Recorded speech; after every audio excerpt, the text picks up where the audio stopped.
Таныстырылым. Фосфор өсімдіктердің дұрыс өсуі мен дамуы үшін қажетті үш маңызды қоректік макронутриенттердің бірі. Фосфордың келесі функцияларын ажыратуға болады. Генеративті мүшелердің дамуын ынталандырады, сабақтың дамуын ынталандырады, гүлдердің пайда болуын жақсартады, егіннің пісуін тездетеді. Фосфор тыңайтқыштарын қолдану. Фосфор тыңайтқыштары ерігіштігіне байланысты әртүрлі топырақтарда қолданылады.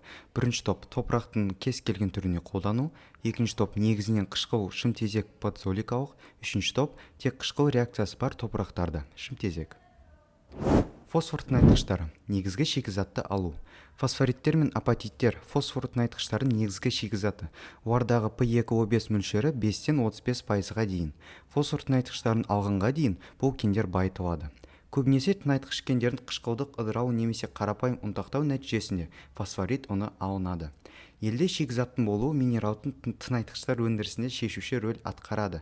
Тыңайтқыштардың бұл түрінің 86%-ы фосфат кен орындары орналасқан Жамбыл облысында шығарылады. Өндірудің Қазақстандағы кен орындары. Қаратау фосфорит бассейні Қазақстан оңтүстігінде, Жамбыл және Түркістан облыстарында фосфориттердің ірі кен орындары тобы. Қаратау кен орындарын игеру 1946 жылдан бастап Қаратау кәсіпорнымен жүргізілуде. 1964 жылдан бастап Шұлақтау кен орнында шахталық тәсілмен өндіру басталды.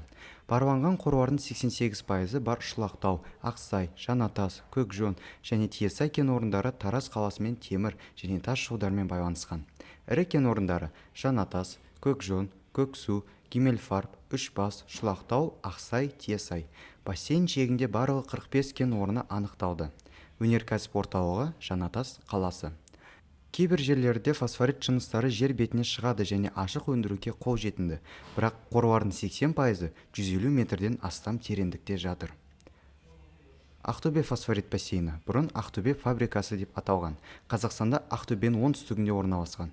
Ірі кен орындарын қамтиды: Шиелісай, Богдановская, Қандыағаш, Новокраинская, Покровская, Алға, Көктөбе. Ауданы 600 квадрат километрден асады. Кен ашық әдіспен өндіріледі. 1939 жылы ашылған Ақтөбе химия комбинатында Алға қаласының қала құраушы кәсіпорны қайта өңделеді. Қазір зауыт жабылып қирады.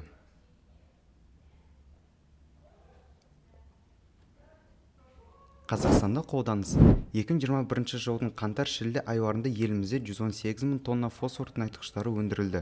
Бұл ретте фосфор тыңайтқыштарының өндірісі 4,6%-ға өсті. Бірінші жарты жылдықтың қорытындысы бойынша отандық фосфор тыңайтқыштарын өндірушілер 99,5%-ға, бір жыл бұрын 100%-ға жуық сұранысты қамтамасыз етті. Импорт 91,3 есе өсті, алайда 502,2 тоннаны құрады. Ішкі нарықта 99,8 мың тонна фосфор тыңайтқыштары сатылды. Бұл өткен жылмен салыстырғанда 5,2%-ға көп.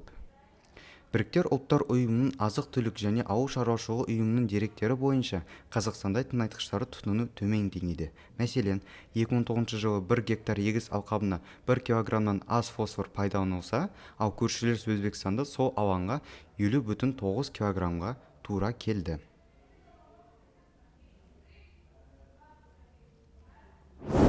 Өндірушілер.